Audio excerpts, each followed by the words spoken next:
anyone who's in running a business, any entrepreneurs, people who are on their wealth creation journey and things, the creative process is something that's a big part of that. Your creativity and your innovation and things are the things that constantly push you forward. So I thought it was a really good topic to cover today, and done a wee bit of research into how all the different factors of the creative process and how that could help us along. Creativity and ideas and things, they don't really come on command as such, and they sometimes spring up when you least expect them, and take you in different directions. So and these are the things that generally will show us the way, but obviously the creativity and that behind that is a big part of it. If you were speaking to maybe one of your friends and things, and ask them to think up something creative on the spot, then they'll probably look at you a little bit bewildered, and so you can't really, it's not something that really happens on the spot as such when you're asked, but these kind of creativity and things flow when you least expect it. And it would be fair to say that it's probably a bit of an elusive process. But there are ways of harnessing that, and as I say, researching and looking into that, I thought was quite an interesting topic to cover today. And when I looked into that, it really generally always comes back to how you use your brain. And using your brain is so important, and using it in the correct way. Now, it's been researched and things into how your brain works. And I mean, it's not factual, but we'll cover it today because I think it's quite interesting. But it is believed that your brain has two halves that control different modes within your body and of thinking. And this kind of hypothesis or theory was it was spearheaded up by a guy called Roger Sperry. He actually won a Nobel Prize and things for this, but it's really interesting, and I'm sure probably people have heard of it, but I'll cover it today just obviously for the topic of what we're talking about today, and obviously of some interest. And your left side and your right side of your brain, it's said that they control different modes and processes of thinking. So your left side of your brain is the more logical, sequential and kind of rational side. It analyzes, and the objective side and breaks things into parts, and it's quite that logical side of it. Whereas your right side of the brain, it's a lot more random and intuitive, and it synthesizes, and it's a bit more subjective and looks at things in a whole as opposed to your logical side, which breaks things up into logical kind of parts. So I thought that was quite interesting. Now, let's not get carried away and think that we've got two brains. That's not what I'm saying, and it's not what the theory is trying to explain. It's just saying obviously different parts of your brain control different thought processes and things as well. So your left side of your brain, as I say, is concerned with the logical thinking and analysis and the kind of the accurate side, while the right side focuses on the aesthetics and the feelings and that creativity that we're talking about. So it seems like the right half of your brain is the kind of creative friend, as we'll call it, while the right side's maybe plotting against that, because obviously you could be quite creative and emotional, but when your logical side takes over, it overrides that feeling and takes you in a different direction. So they kind of play against each other a wee bit. And I'm sure everybody's been in a situation or circumstances where they feel like that, where they're, and this is where I probably think the expression your head over your heart, it's not really your heart, it's your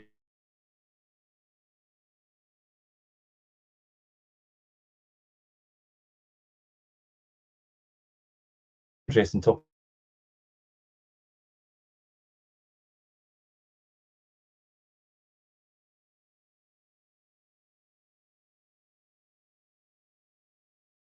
Could do that as well. So new ideas come from breaking out of the norm as such, and ignoring the limits and the facts, and venturing outside the box generally. Whereas the left side of the brain, on the other hand, like I say, analyzes and sorts stuff and dwells into the detail a bit more, generally kind of sabotaging that creative thinking. So basically, we want to involve the right side of your brain and numb the left side as much as possible if you're trying to be creative, that is. So, but always remember that, that a good way to do this is brainstorming. you've done this probably through your education years and things as well, but it's a big part of a creative process is to brainstorm. Do you know, when things are not quite in production, things don't need to be perfectly logical. At that point, you're just kind of putting ideas together and trying to find the best way to navigate through whatever you're doing. So brainstorm is a really good way to do that.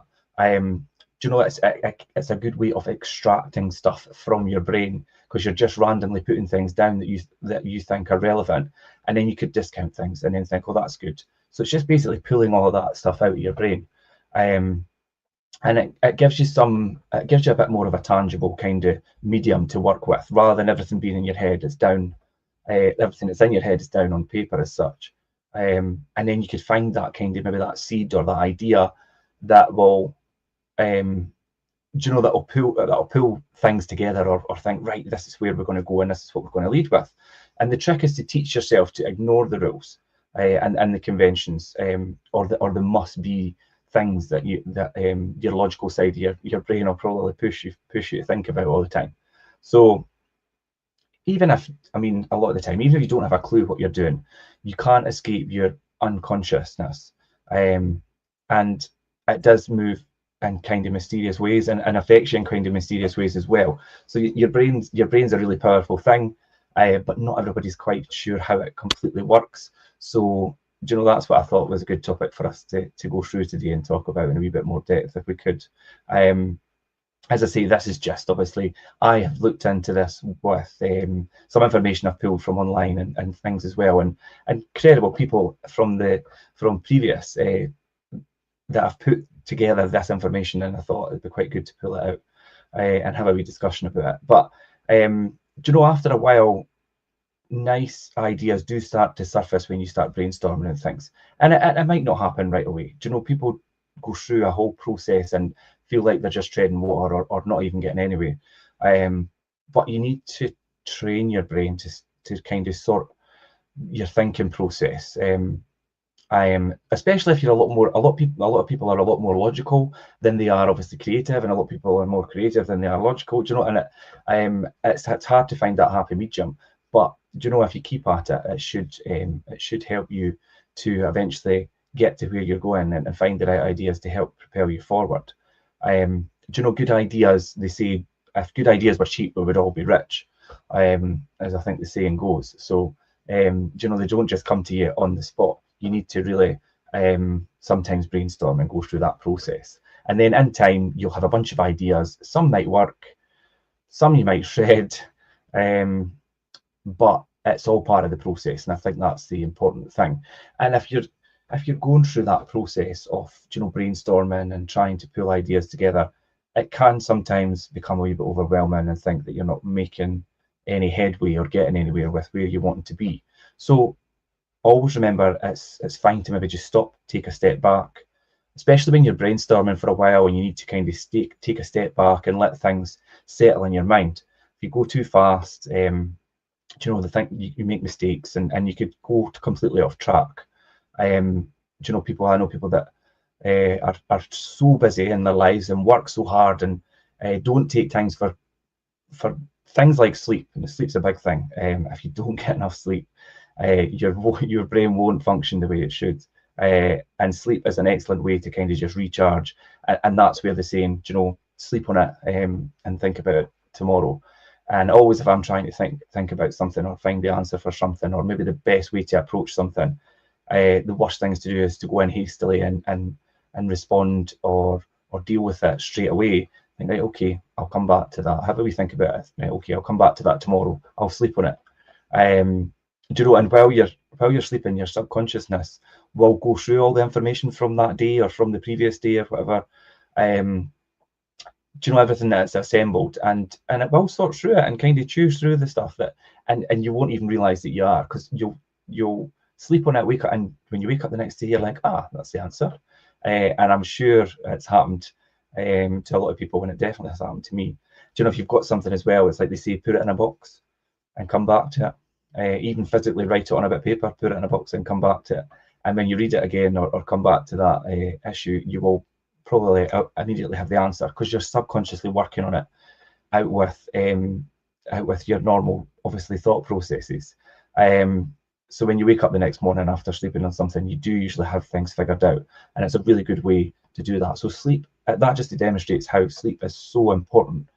And similarly, when you've been working on maybe a project for too long, or working on something endlessly for hours and hours, it's easy to get a bit blindsided as well.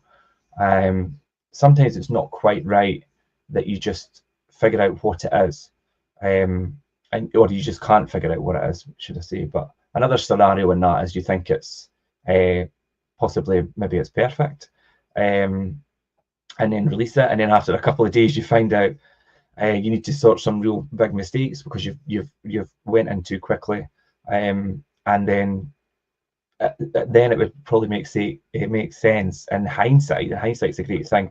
You should have maybe taken a quick break, take a step back, let your brain do a bit of thinking, subconsciously, come back, finish it, and then execute whatever it is. And then you would have avoided these things that you need to go back and change.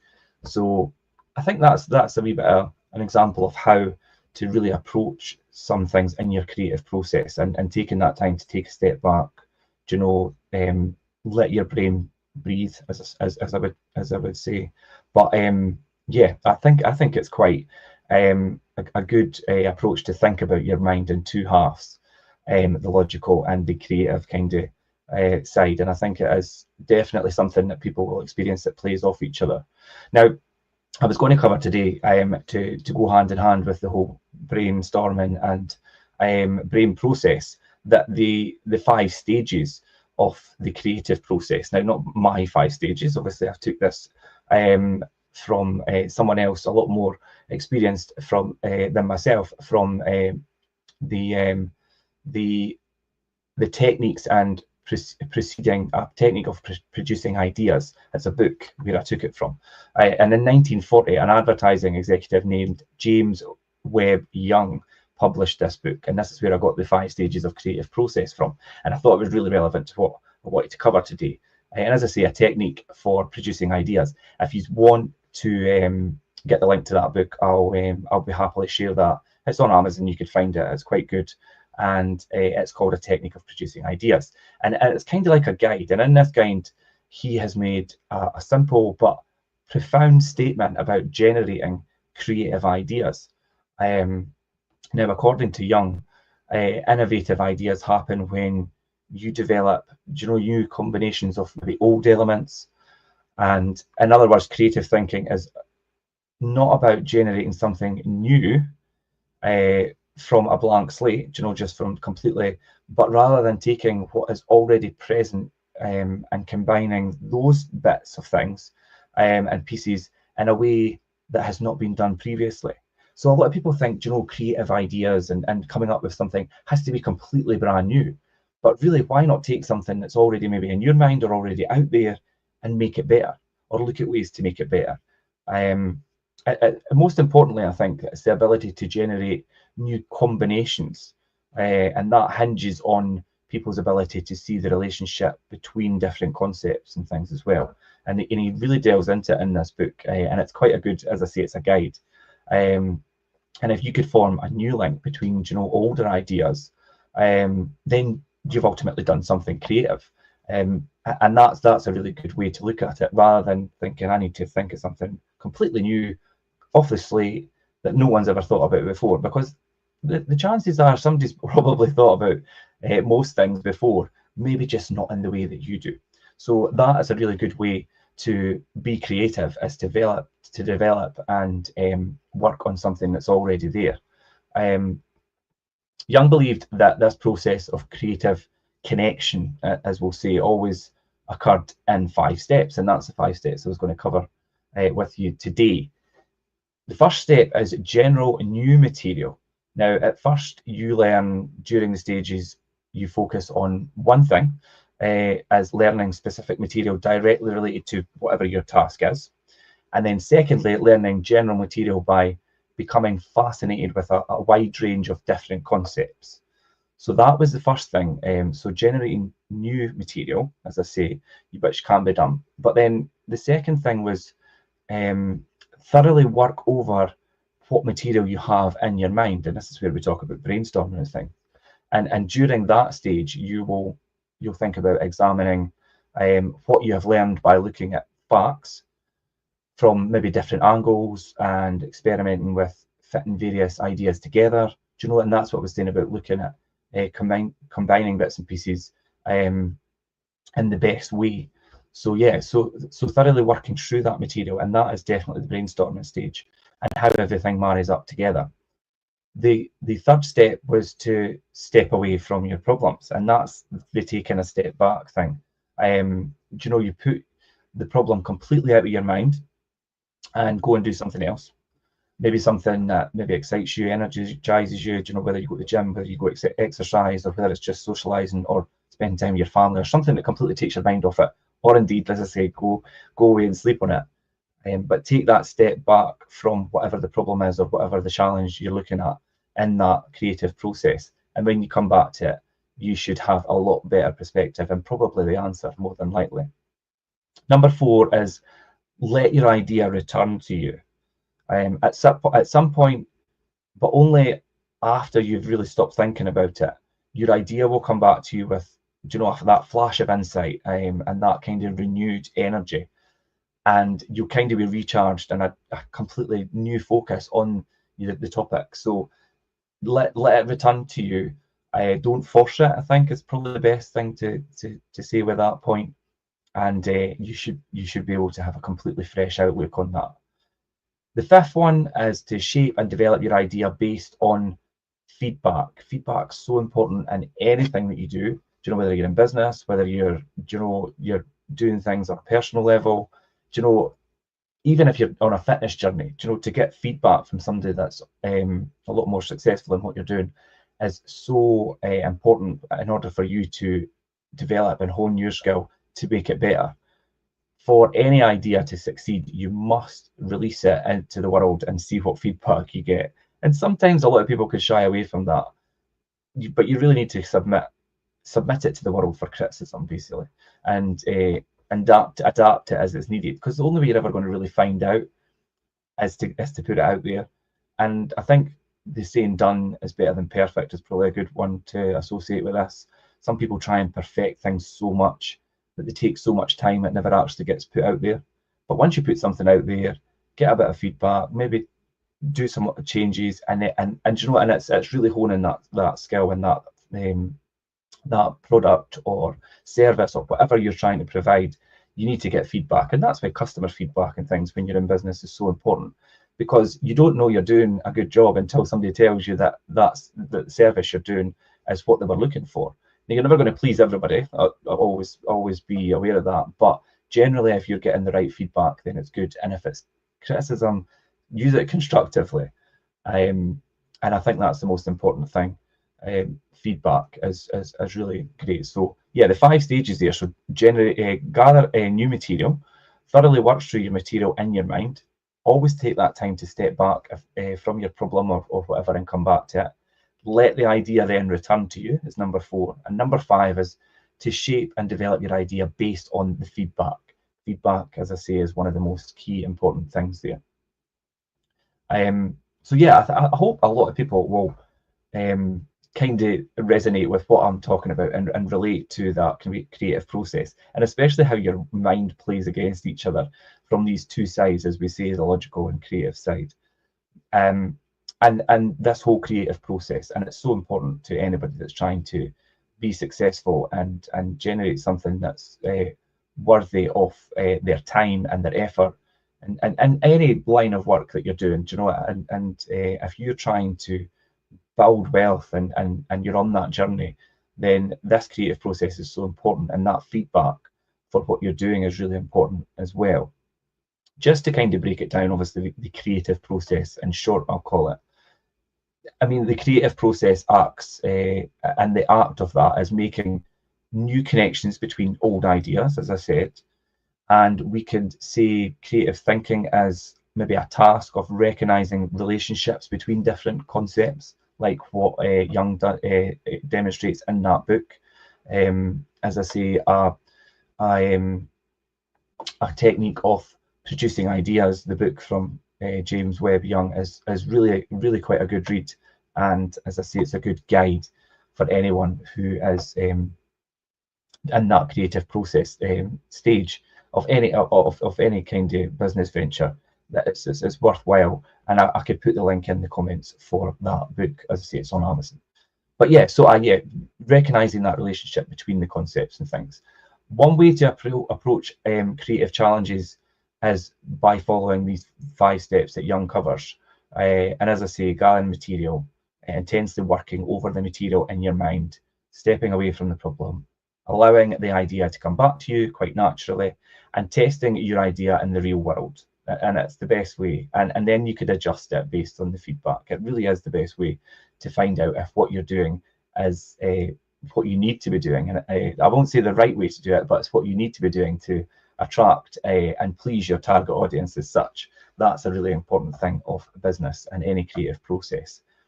And being creative isn't about being the first. This is, I think, a really important thing as well. It isn't about being the first and being this is completely brand new. A person who thinks of an idea, it's usually based on something that's been thought about before. And more often than not, creativity is about connecting the old ideas with the new and making it more relevant for the time that you're in. I mean, a lot of things have been thought about by a lot more successful people previously, but it might not completely relate to this time or this era as such where you are. So you've got a different audience, you've got a different, your target audience has got a different thought process and a different approach to that. So that's a really good thing to think about, that you're not always having to pull completely new ideas from your brain. Look at what's been done before and how you could adapt it and change it. And that is ultimately being creative as well. So that's a really important point. And I think I'll wrap up on that one. But yeah, the 5 points is a really good thing. And if you want Young's book, you could get that on Amazon. And that is a technique of producing ideas, which is a really good book. And I'll leave it there. Obviously, thanks for everybody that's tuned in. Any questions, please jump in the comments if this is a rerun, and I'll happily come back to you. If you want me to send you the link to the book on Amazon, I could do that, but I'll leave it there today. And until next time, I will see you all on the Wealth Creation Show next Monday. Jim will be joining me next week. It'll be both of us, and we will be talking about collaboration. So that'll be a really good topic for us to discuss with you guys. And until then, I will see you Monday, 12:30 as usual. Thanks for watching, guys. Bye.